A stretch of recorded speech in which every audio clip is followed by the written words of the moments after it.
How to turn off show go to top button on Samsung internet browser. Hello guys, in today's video I'm gonna show you how to turn off show go to top button on Samsung internet browser. First thing, go to the browser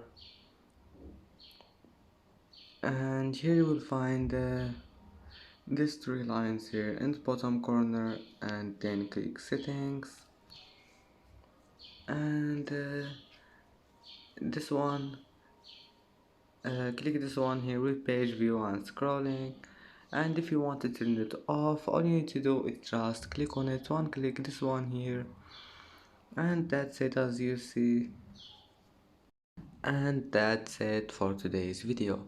If you like this video, don't forget like and subscribe, and thank you for watching this video until the end, and see you in the next video.